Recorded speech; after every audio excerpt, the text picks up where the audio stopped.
4 दिन के अंदर एक सरकार नया आदेश यहाँ से जारी कर रही है कि हर ग्राम पंचायत में 4-5 सीसीटीवी कैमरे और माइक का सिस्टम लगाया जाए।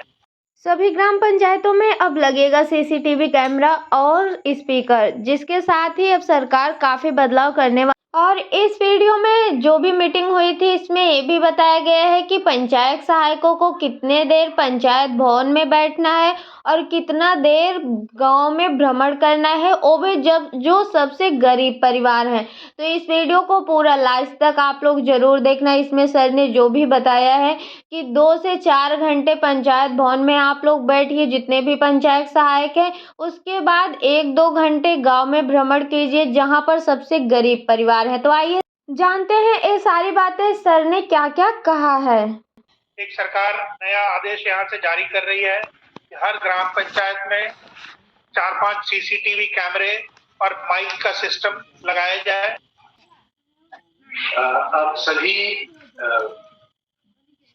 महिला प्रधानों को मेरा नमस्कार। आपके ग्राम पंचायत में एक बहुत महत्वपूर्ण परियोजना राज्य सरकार के द्वारा शुरू किया जा रहा है। ये परियोजना न सिर्फ उत्तर प्रदेश बल्कि पूरे भारत के लिए बहुत अनोखा है और आप सब के लिए ये एक बहुत बड़ा अवसर है कि आप अपने ग्राम पंचायत को गरीब परिवारों से, गरीबी से मुक्त कर सकें। इस परियोजना को राज्य सरकार की तरफ से अति गरीब परिवारों को पहचान कर उनको जो भी योजनाओं के लाभ मिलते हैं उसका एक समेकित लाभ उन तक डिलीवर कर उनको गरीबी रेखा से बहुत त्वरित गति से 1 साल के अंदर में बाहर निकालने की परियोजना है। इसका उद्देश्य ये है कि हर ग्राम पंचायत से 10 से लेकर के 25 परिवार ऐसे चुने जाएं जो गरीबों के अंदर भी सबसे ज्यादा गरीब है। इसके मानक अभी थोड़े ही दिन में, अगले 1 हफ्ते के अंदर में आपके ग्राम पंचायतों पे एक मोबाइल ऐप आप सभी ग्राम प्रधानों के मोबाइल पे दी जाएगी, जिसके तहत आप ऐसे परिवारों की पहचान कर पाएंगे।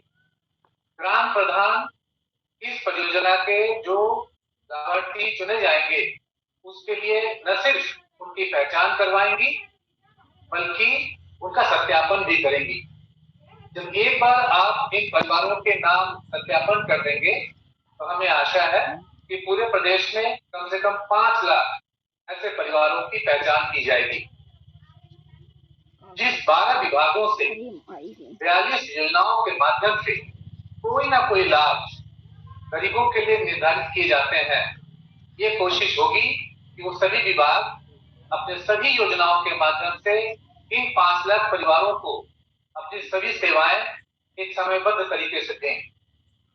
इससे ये पता चल जाएगा कि किस परिवार को इस तरह के लाभ से कितनी मदद दी जा रही है और फिर राज्य सरकार ये तय कर पाएगी कि उनको कितनी और मदद दी जानी चाहिए ताकि साल भर में वो कम से कम 1.25 लाख रुपया तक का आय कर सकें और गरीबी से बाहर निकले। ये न सिर्फ एक बहुत महत्वपूर्ण परियोजना है, ये पूरे भारत में पहली बार ऐसा होगा कि जिस तरह से आपके ढेर सारे पुरस्कार आपको मिल रहे हैं राष्ट्रीय और राज्य, एक नया पुरस्कार की संभावना होगी कि हमारे कितने ग्राम पंचायत पूरे उत्तर प्रदेश में गरीबी से मुक्त हो गए हैं। तो मैं उम्मीद करूंगा कि आप सब लोग इसमें जोर शोर से भाग लेंगे। अगले 10, 15 या 20 दिन के अंदर में ऐसे परिवारों की पहचान करेंगे ताकि विभागों को अच्छा खासा समय मिल जाए ताकि वो अपनी सेवाएं इन परिवारों तक पहुंचा सके। Thank you. आपका कुछ कहना है? सभी महिला प्रधानगण को मेरा नमस्कार। और मैं पहले धन्यवाद देना चाहूंगा C3 का कि इन्होंने आप लोगों के बीच में इस तरह का एक विशेष प्रशिक्षण और कार्यक्रम चलाया, जिसमें सरकार के विभिन्न विभागों का, खास करके जो महिला और बच्चों से ओरिएंटेड कार्यक्रम है, उनके बारे में आपको जानकारी दी। मैं आपको कुछ 2-4 महत्वपूर्ण बातें बताना चाहूंगा अपनी ओर से।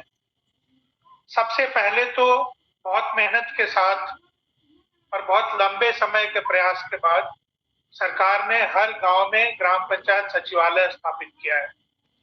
पहली बार प्रदेश के इतिहास में हर पंचायत में पंचायत सचिवालय चल सके इसके लिए पंचायत सहायक की व्यवस्था की गई है।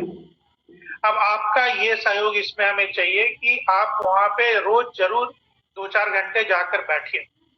गांव के हर महत्वपूर्ण कार्य के लिए वो एक केंद्र बिंदु के रूप में विकसित करने का प्रयास किया जा रहा है और वो आपके नेतृत्व के बगैर नहीं हो सकता है। सबसे पहला काम है कि सुबह जाके 10 बजे 11 बजे 2-4 घंटे वहां पे बैठिए, आसपास साफ सफाई की व्यवस्था रखिए और उसको अच्छे से मेंटेन करिए। कॉमन सर्विस सेंटर जिसमें पंचायत में जो लोग रह रहे हैं उनके कई काम, जाति, आय प्रमाण पत्र, खतौनी की नकल, ये सब उसी कंप्यूटर से आपके पंचायत सहायक निकाल के दे सकें लोगों को। इसकी व्यवस्था वहां पे बनाइए और ज्यादा से ज्यादा लोगों को इसकी सुविधा मिले। थोड़ी देर पंचायत भवन में बैठने के बाद, अपना काम निपटाने के बाद, एक राउंड किसी मोहल्ले में, किसी इलाके में आपको लगाना चाहिए, खास करके उन मोहल्लों में जहां गरीब लोग ज्यादा रहते हैं। दलित, पिछड़े, इस तरह के जो गरीब लोग जहां ज्यादा रहते हैं वो आपको जानकारी है, उस इलाके में, उस मजरे में, उस बस्ती या टोले में आपको एक चक्कर लगाना चाहिए। देखिए, पिछले 10-12 सालों में कई गलियां, नाली, सड़कें हमने बनाई है गांव में और अब काफी सड़कें पक्की हैं। लेकिन अभी भी जो कच्ची सड़कों के बारे में सूचना आती है तो वो ज्यादातर इसी तरह के मोहल्लों से आती है जहां अनुसूचित जाति के या गरीब परिवारों की संख्या ज्यादा है। वहीं पे और हमें अवस्थापना सुविधा के विकास की जरूरत है। उन मोहल्लों में जाने के बाद फिर आपको जो भी गांव में काम चल रहा है उसका एक बार दौरा करना चाहिए 2-4 दिन में, कि क्वालिटी के साथ काम हो, ये सुनिश्चित किया जा सके। एक बहुत इंपॉर्टेंट बात आपको सुचेता जी ने भी बताया, मैं भी रिपीट करना चाहूंगा कि जो आपको डिजिटल सिग्नेचर दिया गया है वो किसी भी दशा में आप किसी और को नहीं देंगे और अपने सामने ही जो आपके पंचायत भवन में कंप्यूटर लगा है उसी से उसको लगा के और पैसा आरित करना या ट्रांसफर करना, जो भी करना है आपको स्वयं उसी के साथ करना है। एक बहुत बड़ा कार्यक्रम सरकार ने लॉन्च किया है, जल जीवन मिशन, जिसमें हर घर नल से जल देने की व्यवस्था बन रही है। ये भी सारी योजनाएं अंततोगत्वा पंचायत में आपके पास ही मेंटेनेंस के लिए आएंगी। तो इसमें भी जो लोग मेंटेनेंस के लिए चुने जा रहे हैं उसमें आपकी भागीदारी होनी चाहिए, ताकि अच्छे लोग, महिला या पुरुष चुने जाएं जिनको फिटर की, प्लम्बर की ट्रेनिंग सही हो और इन चीजों को मेंटेन कर सकें। हर गांव में एक लाइब्रेरी बनाने का प्रयास करना चाहिए। कई गांव में हमने देखा है बहुत अच्छा लाइब्रेरी बनाया है उन्होंने। मेरठ में, बुलंदशहर में कुछ लोगों ने डिजिटल लाइब्रेरी वहां पे बनाने का कोशिश किया है। तो ये बहुत अच्छा काम है, इस पे आपको आगे बढ़ना चाहिए। एक प्रधान जी कह रही थी कि अपना ओन सोर्स रेवेन्यू कैसे विकसित करें, इस पे हम लोग प्रयास कर रहे हैं। एक एक्सपर्ट्स का ग्रुप बना रहे हैं यहाँ पे जो प्रधानों की मदद कर सकता है इस बात में कि कैसे उनको अपनी रेवेन्यू बढ़ाने के लिए व्यवस्था बना सकें। जो सामुदायिक शौचालय बनाए गए हैं उनका मेंटेनेंस प्रॉपर हो, वहां जो महिला लगाई गई है देखरेख के लिए उनका नियमित भुगतान हो, ये चीज आपको सुनिश्चित करनी चाहिए। कई पंचायतों में टेक होम राशन के प्लांट लगे हुए हैं, वहां स्वयं सहायता समूह की महिलाएं काम कर रही हैं। जिन पंचायतों में वो लगे हुए हैं वहां के प्रधान जी को जाकर उसको समय समय पर देखना चाहिए और उनकी कोई समस्या है तो उसका निराकरण भी कराते रहना चाहिए। जो व्यक्तिगत शौचालय सरकार ने बनाए हैं 2 करोड़ 18 लाख करीब, उनका इस्तेमाल हो ये सुनिश्चित करना चाहिए। सरकार ने कुछ रेट्रोफिटिंग के काम भी शुरू किए हैं, जहां शौचालय टूट गए थे उनको ठीक करने का काम कर रही है। और जो नए ऐसे परिवार हैं जिनके पास शौचालय नहीं है उनका नाम भी आप दर्ज करा सकती हैं, उनका नया शौचालय भी बनवाया जा सकता है। एक अभी 2-4 दिन के अंदर एक सरकार नया आदेश यहाँ से जारी कर रही है कि हर ग्राम पंचायत में 4-5 सीसीटीवी कैमरे और माइक का सिस्टम लगाया जाए, ताकि आप एक तरह से स्वच्छता की और बाकी चीजों की निगरानी भी कर सकें। और माइक से जो कि आपके पंचायत भवन में उसका कंट्रोल रहेगा, वहां से आप लोगों को कोई निर्देश देना चाहें, कोई बात कहना चाहें तो पूरे गांव के लोगों को आप एक साथ वहां से बात भी कर सकें और बता भी सकें।